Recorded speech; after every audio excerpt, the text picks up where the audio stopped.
Ընկերներ ողջույն, տարեվերջյան սահմանը անցնելու ենք Մայրաթորի նախկին միաբան Հայր Գարեգինի հետ, նույն ինքը աստվածաբանական գիտությունների դոկտոր Հարություն Հարությունյանի հետ։ Ողջույն պարոն Հարությունյան, շատ շնորհակալ եմ, որ միացել եք։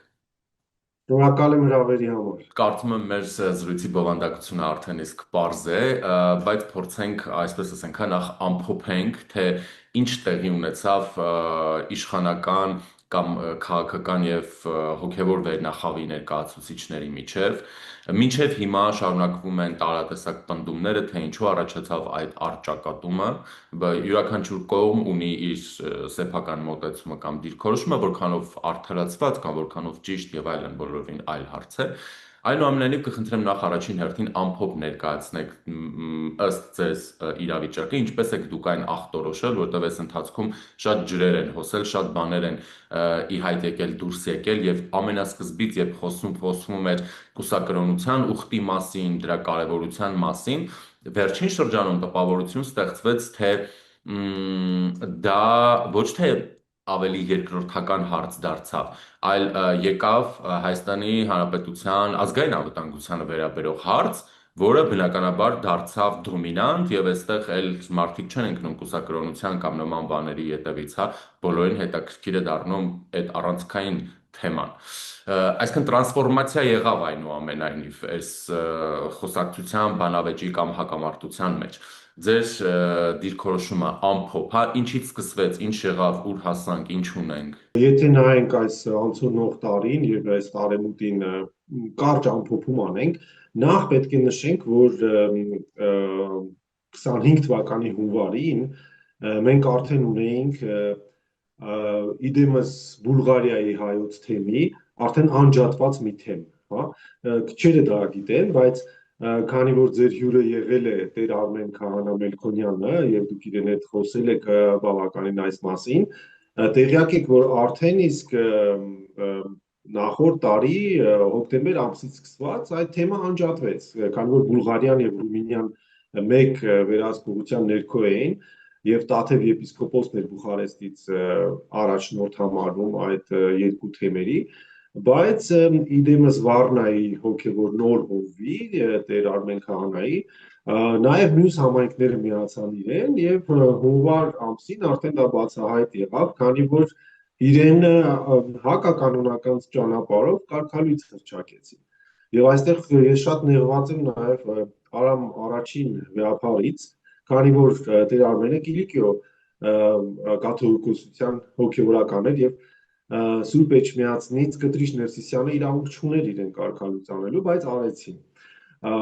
Եվ հետաքրքիր էր, որ շատերը կանխագուշակում էին, թե ընդամենը մի քանի ամիս է տևելու այս պարակտումը, ուղարկել էին նաև Նաթան arczepiskopos Հովհաննիսյանի Մայրաթորից, որ գնաց Բուլղարիայի պատրիարքի հետ բանակցության, բայց ոչինչ չստացվեց։ Եվ առ այսօր փաստորեն Բուլղարիայի թեմը, այսպես ասած, անկախ է։ Սա մեկ։ Երկրորդը եղան շատ սկանդալային բացահայտումներ, նորից ձեր հյուրերից էր օրինակ Հայր Խորենը, Խորեն Վարդապետ Հովհաննիսյանը, որ Կանադայում էր ապրում, բայց հետո տեղափոխվեց Հայաստան, ինքը օրինակ առաջինը խոսեց այդ Լյուբլյանկայի, այսինքն FSB-ի եւ KGB-ի կապերի մասին, չէ, եւ ասաց, որ Ներսիսյան եղբայրները ենթարկվում են այդ օտարերկրյա կառույցին։ Ուրիշ անձինք նաև միացան Ոսկան Մխիթարյանը, Ապոլ Ճապարյանը եւ սա այս տարվա համար կարծում բավականին մեծ նյութեր, այսպես ասած, փոխանցեցին հանրությանը եւ մասնագետներին, բայց երրորդ դեպքը, որ ես այսպես ասած իբրև առանձին խումբ ուզում եմ նշեմ, բացահայտումներից հետո դա arczepiskoposների եւ մի եպիսկոպոսի ձերբակալություններ, այսինքն 3 arczepiskopos ձերբակալված է, 1 եպիսկոպոս եւ իրենք գիտեք, իրենցից մեկը արդեն մի դատավճիռ, որ ռազմական հեղաշրջում էր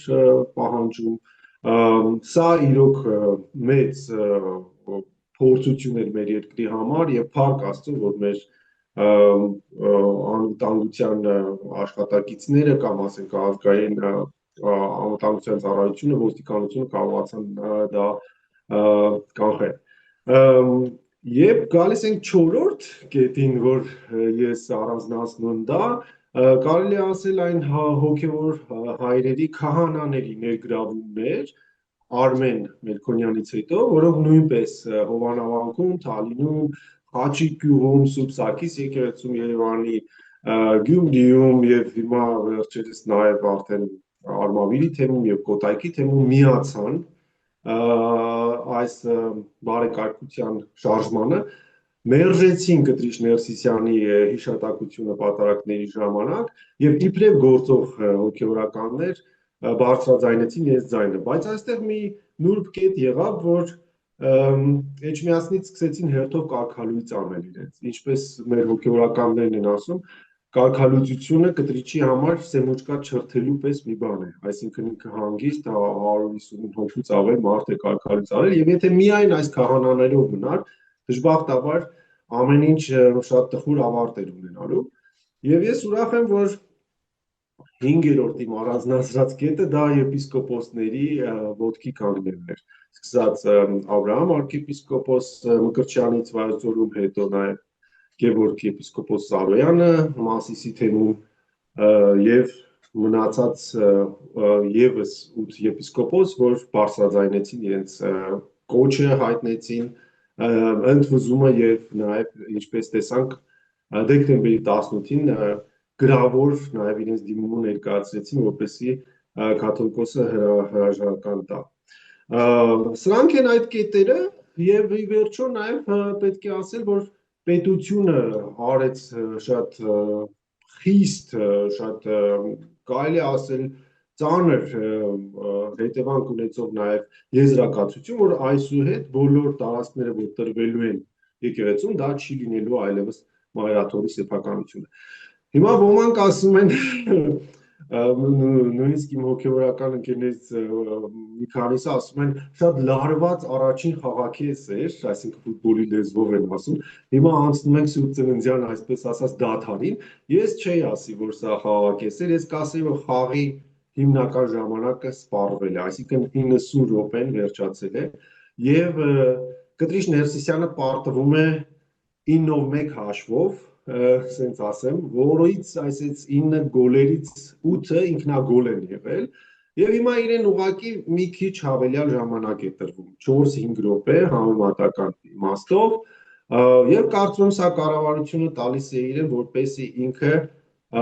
ինքնակամ հրաժարականը գրի եւ հեռանա սա իմ կարճ ամփոփումն էր նախորդ տարվա վերաբերյալ Բայց որքանով կարող ենք սպասել, որ նա ինքնակամ կարող է հեռանալ, հա, եթե հաշվի ենք առնում տարատեսակ հանգամանքներ, այդ թվում նաև հենց այդ հատուկ ծառայությունների նաև գործոնը։ Ինքնակամ հեռանալու հնարավորություն նա ունի, թե ոչ։ Շատ բարդ հարց է, եթե աշու Սուրբ Հոգին խոսի իր հետ,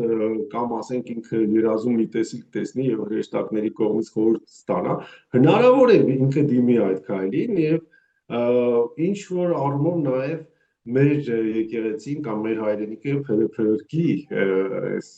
ծանր իրավիճակից։ Չգիտեմ թե ինքը ինչ աստիճանի է գիտակցում այս վիճակը, բայց իմ ծանոթ ամենալավ աստվածաբաններից մեկը, որը Հրաչ Սարգսակ Սարգսյանն է, ներկայումս գործող աստվածաբաններից, որ երկար տարիներ ղեկավարել է Հայաստանի աստվածաշնչային միության գրասենյակը, ինքը մի լավ համեմատություն է ասում է այդ համակարգը, որ Կտրիչը սարքեց, նման է մի թագավորության, որտեղ թե դատավորը, թե դատախազը եւ թե դահիճը նույն անձն են։ Եվ այդտեղ այդ թագավորության մեջ անհնար է սպասել արդարադատություն։ Հիմա այս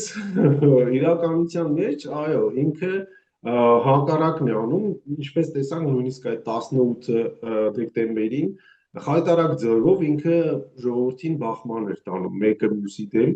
չէր ուզում ընդունել այդ 10 եպիսկոպոսներին, չէր ուզում լսել ոչ մի հրաժարականի պահանջ եւ առ այսօր նաեւ չի արձագանքել այդ գրությանը։ Այսինքն ինքը ամեն կերպ փորձում է խուսանավել, փորձում է նաև տորպեդավորել եպիսկոպոսատ ժողովի հավաքը, որպեսզի իր դեմ հանգած որևէ ավելի լայնամասշտաբ ընդվզումներ չլինեն, եւ փորձում է իր հավատարիմ փոքր խմբին իդեմս իր բուծած եպիսկոպոսիկների եւ վարդապետիկների հորդորել, որ ոչինչ տղաներ, մի քիչ էլ հեսա սպասեք, ես այս 10 հոգուն ես կարգալույց կանեմ, կհեռացնեմ, դուք լավ պաշտոններ կստանաք, դուք կդառնաք նոր եպիսկոպոսներ, նոր առաջնորդներ եւ ինքը խժդժություններ է դերևս մտցում։ Դրա համար ձեր հարցը շատ շատ տեղին է, մանավանդ եթե ես նայում եմ, որ ինքը քանի քահանաների, սարկավակների, դպիրների նույնիսկ ոտքի է հանել, որպեսի թեմերի ներսում խժդժություններ առաջացնեն, կամ որոշ քաղաքական ուժերի, իդեմս նախկին պաշտոնյաների, դրդում է նրան, որպեսի գան խանգարեն եպիսկոպոսած գրասենյակների աշխատանքը, օրինակ ինչպես Արցախի թեմի աշխատանքն են փորձում խոչընդոտել, եւ այո, ինքը փորձում է վերջի րոպեներին, այսպես ասած, իր երեսը փրկելու փոխարեն ել ավելի խրվել էսկալացիայի մեջ։ Ինչը տանելու է նրան, որ մենք ունենալու ենք այս պատկերը, որ ինչպես որ նա ունեցավ տխրահռչակ սկիզբ իր քաղաքալության, երբ եղավ ահաբեկչություն եւ այդ տխուր օրը ինքը ընտրվեց կաթողիկոս, երակի կամ քարակի ավելի տխուր ձևով լինելու է նրա գահանկեցությունը։ Հիմա լավ կլինի, որ ինքը գրի հրաժարական եւ հեռանա, բայց եթե դա չանի, ես կարծում եմ ուրեմն լինելու են դատաիրավական հետևանքներ եւ կարծում եմ, որ այս եպիսկոպոսները դիմելու են արդեն կառավարությանը, որպեսզի ստեղծվի հանձնաժողով եւ քննվեն հետագա տեխնիկական քայլերը, թե ինչպես է նրանք դա անելու։ Անկախ նրանից տվյալ անձնավորությունը կաթողիկոս է թե երկրի վարչապետ, եթե նրա գործողությունների մեջ կան օրենքներին հակասող գործողություններ, այսինքն այնպիսի արարքներ, որոնք պետք է արժանանան իրավական գնահատականի, դրանք այնուամենայնիվ պիտի արժանանան, անկախ էլի նրանից այդ մարդու աստիճանակարգությունից, պաշտոնից, հանրային զբաղեցրած դիրքից եւ այլն, հա, թե չէ փոքրինչ տարօրինակ է ստացվում, այստեղ կարող ենք նաև իշխանությանը կամ իրավապահ համակարգին, այն իրավապահ համակարգին, որը ձևավորում է իշխանությունը, ունենալ օրինակ տարբեր հարցեր, հա, այդ իմաստով, այսինքն չի կարող մարդը այնպիսի գործողություններ անալ, որը սպառնում է Հայաստանի ազգային անվտանգությանը, բայց դրան զուգահեռ ունենա, այսպես ասենք, միջանցք խաղաղ հեռանալու։ Դե կներեք, էլի, այդպիսի միջանցքներ տրամադրեք բոլոր գողերին, կամ ավելի շատ փոքր հանցագործություն իրականացնող մարդկանց, այսինքն այդ նաև իրավունքի կիրառման կամ արդարադատության հաստատման մոտեցումը չի կարող լինել օրինակ ընտրովի։ Եվ եթե դրա մասին ենք խոսում, օրինակ հետաքրքիր է նաև ենթադրենք կաթողիկոսը կամ ինքնակամ է կոչվում հանգստի, կամ իրավական գործընթաց է սկսվում, կամ չգիտեմ, ուղղակի ինչ որ բան է ելնում եւ նա գնում է։ Եկեղեցու ներսում պարզ է, որ եթե նա ձևավորել է այնպիսի համակարգ, որտեղ ունի համախոհներ եւ այդ համախոհները նրա հետ բնականաբար մաս են կազմել ինչ-ինչ գործողությունների կամ ինչ-ինչ համակարգ ձևավորելուն, նրա համախոհն են եւ այլն, ապա այս մարդկանց, այսպես ասած, գնահատականը ինչպես է տրվելու, նկատի ունեմ կան չէ եպիսկոպոսներ, որ սատարում են նրան, նրանց հետ ինչ է լինելու, կան թեմերի առաջնորդներ կամ չգիտեմ եւ այլն, նրանց հետ ինչ է լինելու։ Առաջին մասով իրավունք ունեք, այո, կառավարությունը պետք է հստակ նորմեր սահմանի, բայց ինչպես գիտենք, մեր Հայաստանում սա ոչ թե ես կասեի կառավարության խնդիրն է, այլ առհասարակ արդարադատության խնդիրն է, որ մենք դեռևս չենք եկել այդ միջազգային նորմերով սահմանված իրավական պետության ստատուսին։ Գալիս ենք, կամաց գալիս ենք, զարգանում ենք այդ ուղղությամբ, բայց օրինակ ինձ համար է լուրջ խնդիր է, որ օրինակ Մայրաթորը 99 թվից այս կողմ տարեկան հաշվետվություններ չի անում, այսինքն ոչ մի թափանցիկություն չկա ֆինանսական եւ ինչպես տեսանք օրինակ Բագրատ Գալստանյանի օրոք, չէ, երբ որ ինքը ոտքի էր հանում այդքան բազմություն, ինչ որ դրամներ էին պատտվում, չէ, ասենք որոշ մարդիկ նույնիսկ դրամներով գալիս էին ցույցերի եւ գնում էին որտեղից էին այս դրամները, չէ, տրվում իրենց կամ Արագածոտնի թեմում քահանաներին պարտադրվում է որ դուրս գան ընդդիմության դեմ։ Դուք լրիվ ճիշտ եք ասում, ես համաձայն եմ, որ պետք է լինի այնպիսի քրեական օրենսգիր կամ այնպիսի սկզբունքային պետություն, որ կապ չունի թե մարդը ինչ է, արվեստագետ է, հոգևորական է, թե ասենք թատրոնում տոմս է վաճառում, թե ինչ է անում, ինչ ուզում է լինի, այսինքն անկախ իր հարգանքից, իր պատվից, բայց ինչպես որ այս 4 arczepiskopos-ներն են արդեն ձերբակալված, նույնպես կարող է դա պատահել կաթոլիկոսի կամ իր եղբոր հետ։ Եվ ստեղ ոչ մի, ասենք, բան չկա, որովհետև կրոնական իմաստով ինքն էլ քանի տեսակ կանոններ է խախտել, չէ՞, քանի տեսակ պատվիրաններ է խախտել։ Ամեն անգամ, երբ որ ինք մայրաթորում թուղթ են հրապարակում, ինչ որ էս երիտասարդ քահանաներին մանավանդ կարգալույց անելուց, Շո գրում են հակականոնական կեցվածք եւ այլն, այս վերջերս էլ չէ, այս 10 եպիսկոպոսին ասում են դուք եկեք կանոնական դաշտ է, դուք խախտել եք կանոններ, բայց ոչ մի անգամ իրենք չեն գրում, թե որ կանոնն է խախտվել։ Ասենք եթե դուք ճանապարհային ոստիկանությունից մի հատ տուգանք եք ստանում, այնտեղ գրվում է, չէ, թե այսինչ օրենքի, այսինչ կետի համաձայն դուք ասենք կարմիր լույս եք, չէ, անտեսել կամ արագություն եք խախտել։ Դրա համար ձեզ ասենք 20,000 դրամ տուգանք, բայց այս պարագայում չէ, իրանք ոչ մի կանոնի անուն չեն տալիս, որտեղ իրանք չեն տիրապետում, այդ աստվածաբանությունը իրանք համար շատ հեռու գիտություն է, ուղղակի թե ինչ որ խնդիր կա, էլի։ Ես կասեի, որ ոչ մի նորմալ եպիսկոպոս իր կողքին չի մնացել։ Խոսողներից մեկը, որ մնացել է խոսում է, այսինքն ավելի ճիշտ կլինի ասել բարբաջում է, դա Վանաձորի եպիսկոպոսն է, Հովնանիկ Հակոբյանը, որովհետև շատ բարի տղա էր ինքը, դրա համար եմ ասում Հովնանիկ։ Ես իրեն ժամանակին նույնիսկ օգնեցի, որ գնա Ռեգենսբուրգի համալսարան 3 ամսով գերմաներեն սովորի եւ հույսով էի, որ ինքը երիտասարդ էր, կարծեմ աբեղա էր, թե սարգսակ էր,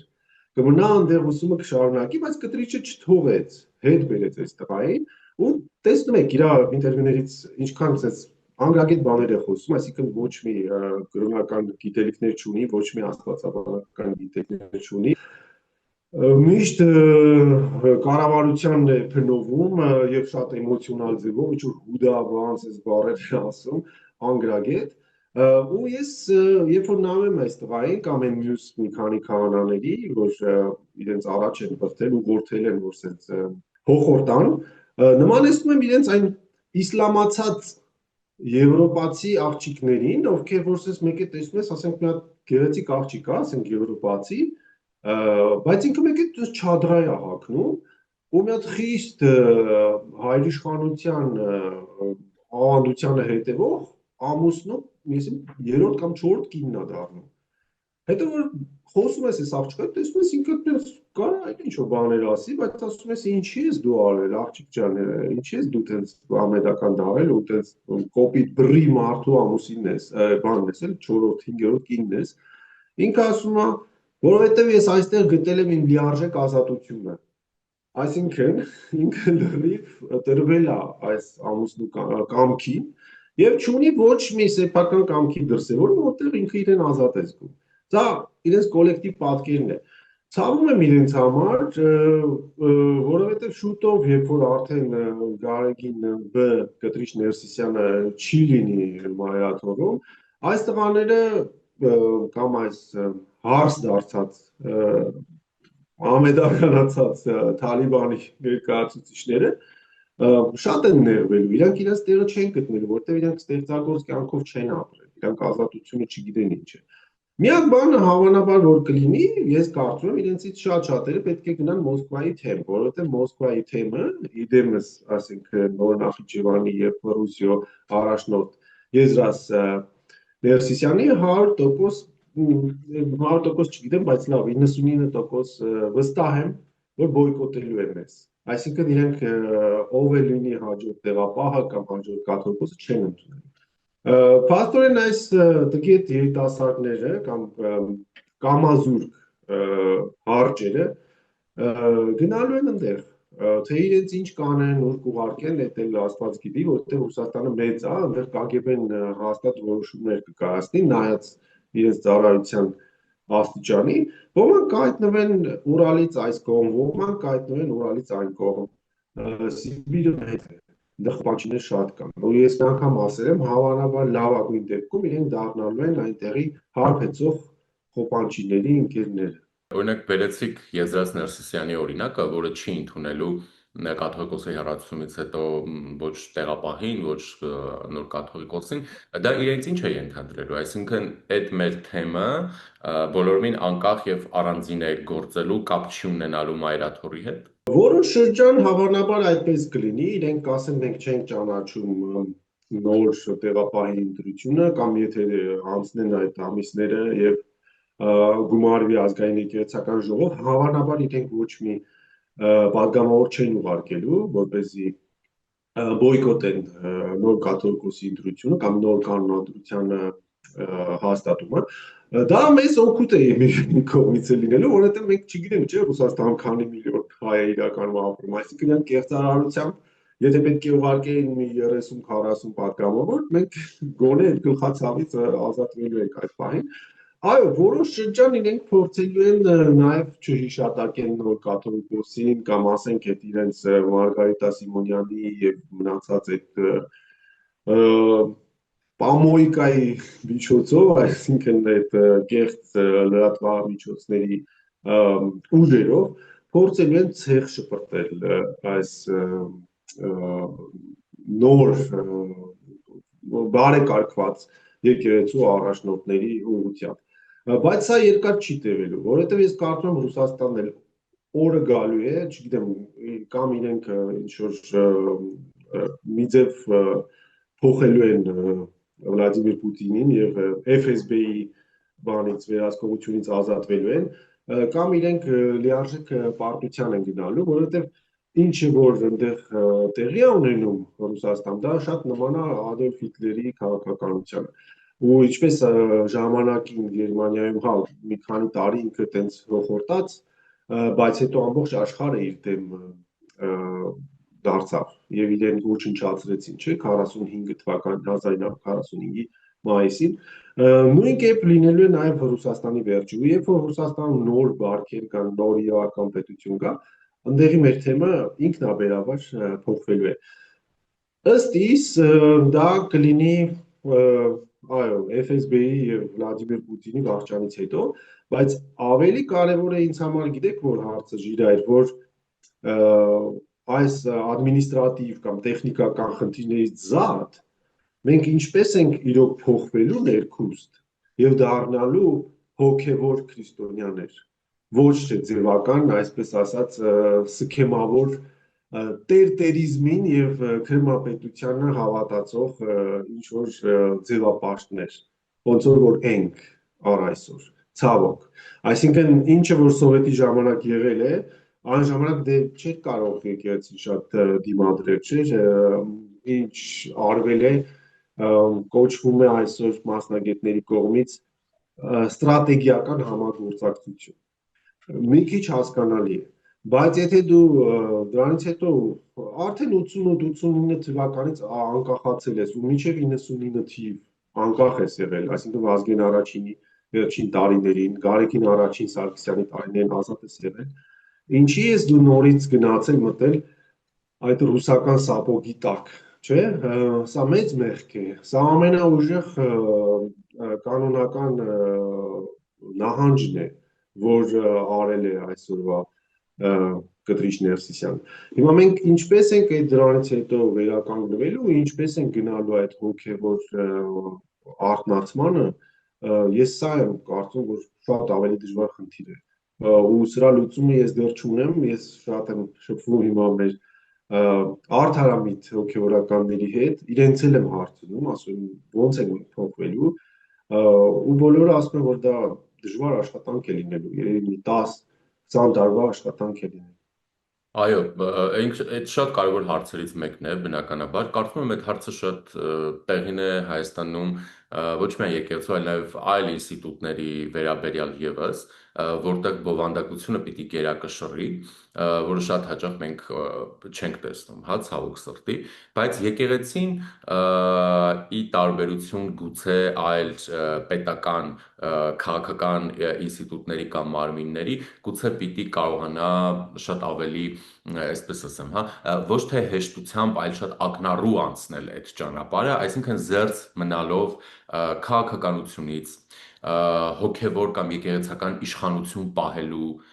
խնդիրներից եւ այլն, եկեղեցին շատ ավելի լայն հնարավորություն գործելու դաշտ է ունենալու եւ առավելևս որ մեր հանրությունը շարունակում է ունենալ վստահություն եկեղեցու նկատմամբ, այստեղ խոսքս ինչ որ X հոգևորականի կամ բարձրաստիճան հոգևորականի նկատմամբ վստահության մասին չէ, հա, այլ ինստիտուտի նկատմամբ, հետեւաբար այդ վստահությունը նաեւ օգտագործելով պետք է եկեղեցականները կարողանան այդ ճանապարհը բավականին արդյունավետորեն անցնել։ Ես նաև դիտարկումների հանդիպեցի, թե արխիվում Սուրբ Ծնունդն է, ինչ է լինելու, հա, էլի, այսպես ասենք, կաթողիկոսը մայրաթոռում պատարագ է մատուցելու Սուրբ Ծննդյան, մեկ այլ եկեղեցում վարչապետի ներկայությամբ լինելու է պատարագ եւ այլտեղ էլի զեղչվելու է նրա անունը, տեսա մտավախություններ, որ դա շատ խորհրդանշական օր է եւ լավ կլիներ, որ այդ օրը բոլոր հարցերը լուծված լինեին, մենք հոգեվոր իմաստով համերաշխ լինեինք, տեսա մտահոգություններ, որ դա այսպես ասած կարմիր գիծ է, որը բերելու է այս մեր եկեղեցու բաժանմանը, կոպիտ ասած մեկ այլ եկեղեցու ստեղծմանը ու ինչ-որ նման բաներ, հա, կխնդրեմ դուք մեզ ավելի գրագետ եւ պարզ բացատրեք Սուրբ Ծնունդին ընթառաջ ինչ է տեղի ունենալու կամ ինչ սցենարներ են հավանական եւ որի դեպքում ինչ է ենթադրում, հա, հասկանանք աշխարհի վերջն է թե ոնց։ Այո, շատ լավ կլիներ, եթե հարցերը այս տարի արդեն լուծված լինեին, բայց ինչպես տեսնում ենք, ընդամենը 1 օր է մնացել եւ 1 օրից մենք արդեն թեւակոխել ենք 26 թվական ու առաջին իսկ առիթը լինելու է Սուրբ Ծննդյան պատարագը։ Ես ճիշտն ասած ոչ մի վերջնաժամկետ չեմ սիրում քննարկել, թե երբ է լինելու այս վերջնական ազատագրումը, որտեղ դա ներքին հասունության խնդիր է։ Ու եթե կա ինչ-որ մի ծավալ կամ խումբ հոգևորականների եւ նախկին քաղաքական գործիչների կամ ներկայիս ընդդիմության, որ դեռևս սատարում է այս FSB, KGB-ական վարքերը, պետք է իրենք փաստորեն դեռևս սովորեն աղոթել եւ մի կողմից ես ուրախ եմ, որ իրենք տենց պատարակներ են անում, հավաքվում են, գնում են, հույսով եմ դա անկեղծ հավատք է եւ այն բանի պես չի, որ առաջ ասում էին երեք մանեթանոց լացողներ, չէ՞, որ ուղղակի գնում են գոռում են պատարակի ժամանակ, տենց մարդիկ էլ են գալիս, անշուշտ տեսել եք, չէ, օրինակ Սուրբ Սարգիսի պատարակի օրը եկել են ու գոռում էին ու նույնիսկ սխալ հատվածի ժամանակ էին գոռում, այն հատվածում, որ դեռևս ասենք սուրբերի անուններն են բանանում, թվարկում իրանք գոռում էին Գարեգին։ Փաստորեն մենք տրանսֆորմացիայի մեջ ենք եւ այս ընթացքը կապված է նրա հետ, թե մարդիկ ինչքան ունեն ներքին հասունություն, ինչքան ունեն հոգեվոր արթնություն եւ քանի հոգեվորական է, որ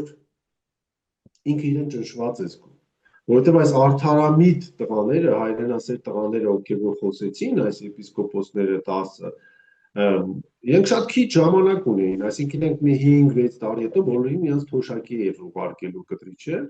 բերելու էր իր երիտասարդ կադրերին ու վերջը ամեն ինչ նենց էր դասավորված, որ Եզրասը կլիներ հաջորդ կաթողիկոսը, հետո Մկրտիչը կլիներ Պրոշյանը եւ այլ եւ 100 տարի Ներսիսյանների դինաստիան կմնար գահի։ Բայց փաստորեն ճնշումը այնքան ուժեղ էր եւ ներքին պարակտումը այս տղաների միջև ներսում, իրանց ուղեղի ներսում, որ իրանք ընդվզեցին։ Հիմա թե քանի տոկոսն է մեր հոգեվորականներից այսպես մտածում, դժվար է ասել ու հավատացյալներից։ Որովհետև օրինակ այդ 10 եպիսկոպոսների ստորագրության օրը ես գիտեմ, որ պետք է լիներ եւս 5 հոգի, որ պետք է ստորագրեին։ Դրանք էլ մեր ընկերներն են իրականում, բայց այն փախան գնացին, չստորագրեցին։ Չնայած բոլոր քննարկումներին ներկա էին նախապես։ Բացի դրանից եւս 15 հոգի կար Սփյուռքից, որ մեզ ազդանշաններ էին տվել, ասել են մենք համամիտ ենք, դուք սկսեք գործը, մենք երկրորդ օրը կմիանանք ձեզ։ Բայց իրանք էլ չմիացան։ Հիմա տեսնում եք, եթե եկեղեցականների մեջ սենց է, չէ, կամ ասենք քահանաների պարագայում Տեր Արմենից սկսած մինչև այս վերջի քահանաները, չգիտեմ, 7-8 հոգի են, որ զեղչել են, չէ, Գարեգինի անունը։ Եվ նրանցից մի քանիսն էլ ծանր ոնց որ պատժամիջոցների են ենթարկվել մայրաթորի կարգապահական հանձնախմբի կողմից։ Փաստորեն դերևս հələ փոքր տոկոսն է, 10-15%-ն է, որ սենց մտածում է ու ուժեղ քայլեր են անում։ Նույնը հավատացյալներին է վերաբերվում։ Իրենք պատրաստ են, որ եկեղեցին բարեկարգվի, պատրաստ են, որ ամեն ինչ փոխվի։ Զգում են այդ ճնշումը, այդ պարակտումը կա իրանց ուղեղում, թե չէ։ Եթե մարդ ասի, չէ, ինձ մենակ կարևոր է այնքան որ տերտերին մի քիչ փող տամ, գա իմ գնումքը հարսանիքը թաղում անի ու ես գնամ տուն, ուտեմ, խմեմ, քեֆ անեմ ընկերներիս հետ, ուրեմն դեպքում sense կոնֆորմիզմի կրոն է դառնում, էլի հայ առաքելական եկեղեցին։ Ու իրանց համար տարբերություն չունի, թե այդ հոգևորականը ինչ վճնամոլության կամ այդ զեխության մեջ է ապրում կամ ինչ ռուսական ուժերի է ծառայում, կարևոր ձևական է տարողությանը մասնակցելն է։ Այսինքն մենք ունենք միացած կոգնիտիվ դիսոնանս, այսինքն միացած հակասություն ունենք, չնայած մենք ասում ենք, որ մենք առաջին քրիստոնյաներն ենք, բայց իրականության մեջ մենք այդ անցումը դեպի հոգևորություն կորցրել ենք։ Ժամանակին եղել է հավանաբար վաղ եկեղեցին, բայց հիմա չունենք։ Շատ շնորհակալ եմ ձեզ զրույցի ամփոփման եւ եզրակացությունների համար։ Հուսով եմ, որ ի վերջո այո, մենք հնարավորություն կունենանք մեր տասնամյակներով կուտակված տարբեր կեղտերից մաքրել թե ինքներս մեզ, թե մեր պետությունը։ Շնորհակալություն ձեր գալիք տոներ, շնորհակալ։ Մաղթում ենք, այո, իմաստություն եւ հոգեվոր արթնություն։ Ձեզ ենք շնորհակալ։ Ընկերներ, զրուցակիցս Մայրաթորի նախկին միաբան հայր Գարեգինն էր, նույն ինքը աստվածաբանական գիտությունների դոկտոր Հարությունյանը, բաժանորդագրվեք ալիքին, շնորհավոր ձեր բոլորի տոները։